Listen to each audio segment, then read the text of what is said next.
হঠাৎ করে বাসায় আজকে নুডলস খেতে ইচ্ছা করলো, তাই ঝটপট হাতের কাছে যা ছিল তাই দিয়ে নুডলস রান্না করতেছি বাসায় আজকে।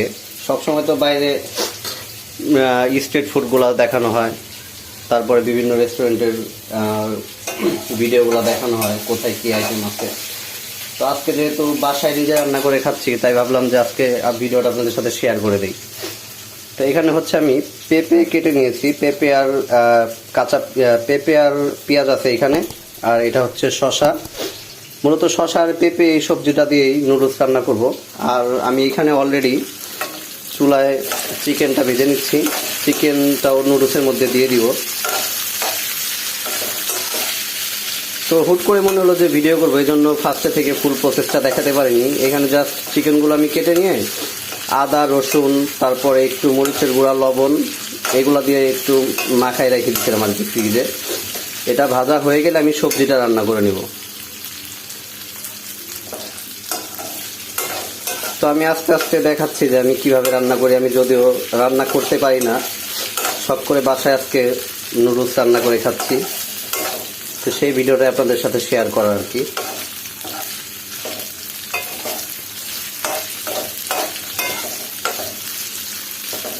তো আমি ভিডিওটা মাঝখান থেকে কেটে কেটে স্কিপ করে দিচ্ছি, কারণ পুরো ভিডিওটা দেখাতে গেলে, কারণ এটা ভাজতে একটু টাইম লাগবে, আরও 7-8 মিনিটের মতো ভাজতে টাইম লাগবে। আমি চিকেনটা ভাজার পরে তারপরে আবার বাকি প্রসেসগুলো শেয়ার করছি আপনাদের সাথে, যে আমি কীভাবে নুডলসটা রান্না করি।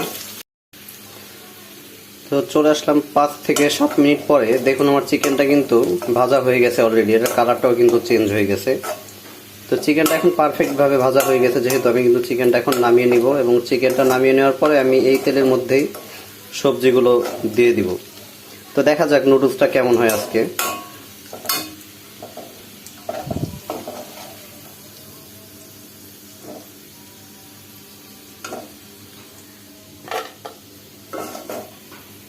আর এখানে কিন্তু আমি মুরগির যে হাড় ছাড়া মাংস আছে সেই মাংসটা ইউজ করেছি। এখানে শুধু এই যে 1 পিস হাড় আছে এবং এইখানে আর একটা আছে, এটা হচ্ছে পাকনার। তো আমি পাকনা সহ কেটেছিলাম, যে কারণে পাকনার হাড়টা আমি পরে দিয়ে দিয়েছি এখানে।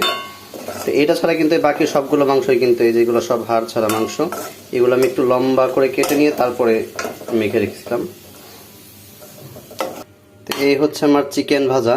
এটা হচ্ছে আমি এই চিকেনটুকু দিয়েছি হচ্ছে আমি 3 প্যাকেট নুডলস রান্না করব। আর এখন আমি সবজিগুলো দিয়ে দিব হাঁড়িতে। তো এখানে আমি পেঁয়াজ পেঁপে আর হচ্ছে কাঁচামরিচ একসাথে কেটে নিয়েছি, আমি এটা দিয়ে দিব। আর এর মধ্যে ক্যাপসিকাম এবং আপনি যদি ফুলকপি এটা ইউজ করতে পারেন, তাহলে কিন্তু আমার মনে হয় যে এই টেস্টটা দ্বিগুণ বেড়ে যাবে। তো আমার দুর্ভাগ্য যে আমি এই সবজিগুলো মিস করেছি, বাসার নিচে গিয়েছিলাম কেনার জন্য কিন্তু পাইনি। তো সেই ক্ষেত্রে হাতের কাছে পেঁপে ছিল, আমি পেঁপে দিয়ে রান্নাটা করে ফেলতেছি। আমি এর মধ্যে এখন এক এক করে মশলাগুলো দিয়ে দিব। এর মধ্যে খুব বেশি মশলা দেব না, এমনি ঘরের যেসব আপনার নর্মাল যে মশলাগুলো থাকে সেই মশলাগুলো দিব এখানে। আমি এইখান থেকে একটু শুকনো মরিচের গুঁড়ো দিয়ে দিচ্ছি অল্প, যেহেতু আমি কাঁচামরিচ দিয়েছি এখানে। আর কালারের জন্য অল্প একটু হলুদের গুঁড়া দিয়ে দেব।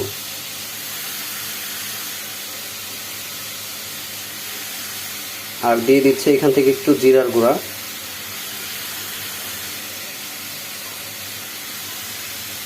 এবং এই সবজিটাতে আমি টমেটো সসটাও ব্যবহার করব এখানে। আমি এগুলোকে একটু নেড়ে মিশিয়ে দিচ্ছি।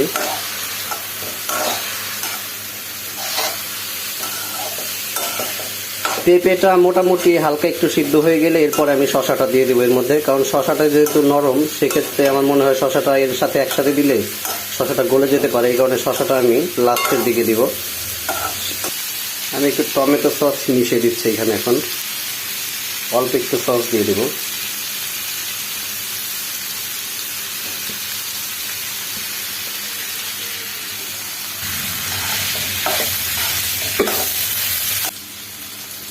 তো সবজিটা হতে থাকা আর কিছুক্ষণ পরে আমরা এর মধ্যে শসাটা দিয়ে দেব।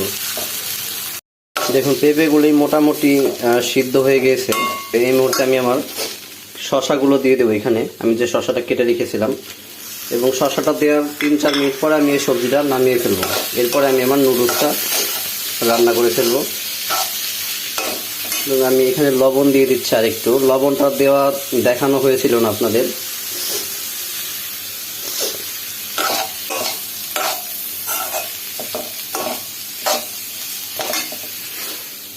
এবং আমি এখান থেকে 1 প্যাকেট নুডলসের মশলা দিয়ে দিচ্ছি এর ভিতরে।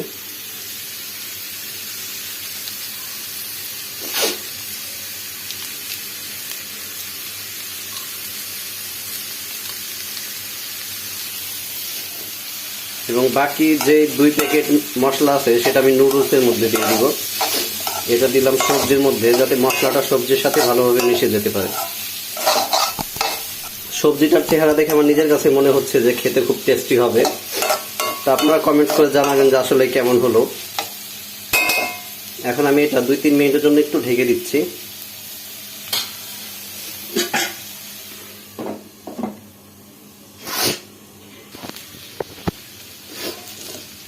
আমার সবজি রান্নাটা কিন্তু কমপ্লিট। আমি এখন এটাকে নামিয়ে ফেলবো। তো আমি দেখুন সবজিটা এখানে মাংসের পাশে এখানে বেড়ে নিয়েছি। এখন আমি এর মধ্যে নুডলস রান্না করার জন্য পানি দিয়ে দিচ্ছি। যেহেতু আমার 3 কাপ নুডলস, আমি এখানে পরের মতো পানি দিয়ে দিচ্ছি।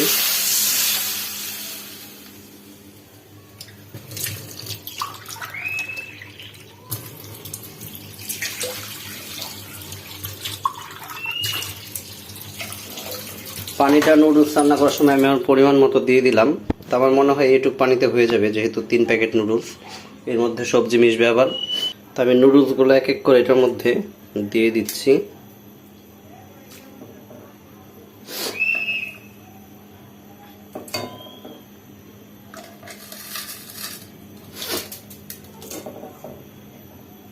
বাকি যে 2 প্যাকেট মশলা অবশিষ্ট ছিল সেই মশলাটাও এটার মধ্যে দিয়ে দিয়েছি।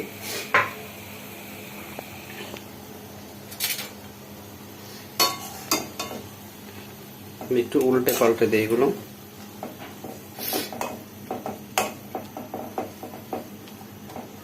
এবং এর মধ্যে হালকা একটু লবণও দিয়ে দিচ্ছি। এটা কিন্তু আমি কোনো রেসিপি শেয়ার করতেছি না, এটা হচ্ছে আমি জাস্ট বাসায় নিজের তৈরি করে খাচ্ছি, সেই এক্সপিরিয়েন্সটা আপনাদের সাথে শেয়ার করলাম। আসলে আমার চ্যানেলটা কিন্তু কোনো রান্নার ভিডিওর চ্যানেল না, এটা হচ্ছে মূলত আমি বিভিন্ন রাস্তাঘাটে যেসব ফুডগুলো পাওয়া যায় সেই ফুডগুলোর ভিডিও দিয়ে থাকি। তো আজকে আমি যেহেতু বাসায় রান্না করে খাচ্ছি, এজন্যই আমি মূলত এই ভিডিওটা দিচ্ছি। একটু সিদ্ধ হয়ে গেলে আমি জাস্ট যে সবজিগুলো আর মাংসটা ভেজে রেখেছি ওইগুলো পুরাটা এর মধ্যে দিয়ে জাস্ট এটার সাথে মিশিয়ে নিব। তো দেখা যাক কিরকম হয় আজকে। একটু অপেক্ষা করি, পানিটা একটু কমে আসলে এবং নুডলসটা একটু সিদ্ধ হয়ে গেলে আমি সবজি আর মাংসগুলো এটার মধ্যে দিয়ে দিচ্ছি।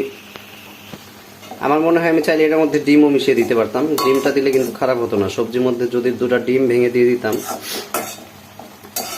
আগে মনে পড়েনি, এখন যেহেতু মনে পড়লো এখন আর দেওয়ার মতো কোনো সিস্টেম নেই। তো নুডলসের পানি অনেকটাই শুকিয়ে আসছে এবং নুডলসটাও সিদ্ধ হয়ে গেছে। এই পর্যায়ে আমি এখান থেকে সবজি এবং মাংসটা এর মধ্যে দিয়ে দিব, পুরোটা একসাথে ঢেলে দিব এখানে। তো আমি পুরো মাংস এবং সবজিটা এখানে দিয়ে দিচ্ছি।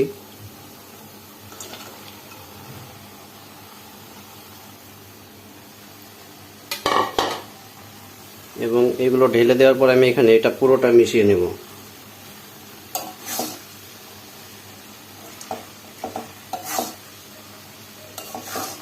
আমার মনে হয় এটার মধ্যে ডিমটা দেওয়া উচিত ছিল, ডিমটা দিলে খেতে অনেকটা আরো মজা হতো।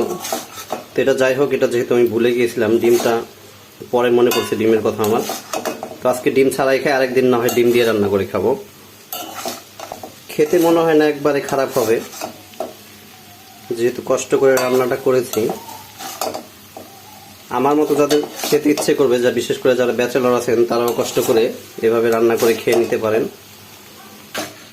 যাক, অবশেষে আমার নুডলস রান্না করার পরে আমি নিজেই সন্তুষ্ট যে না, খাওয়ার মতো হয়েছে।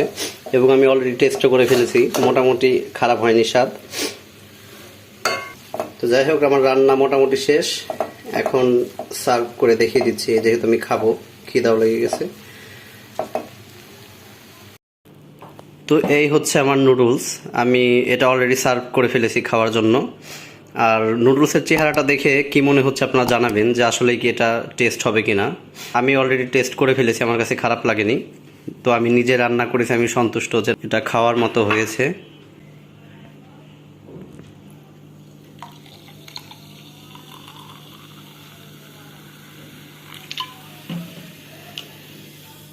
তো যারা ব্যাচেলর আছেন তারাও চাইলে আমার মতো এটা ট্রাই করে দেখতে পারেন। এটা হচ্ছে ব্যাচেলরদের খাবার। আমরা পাকা রাঁধুনি মতো ভালো রান্না করতে পারি না, কিন্তু মোটামুটি চেষ্টা করেছি, ইনশাল্লাহ খাওয়া যাবে। ধন্যবাদ, সবাই ভালো থাকবেন।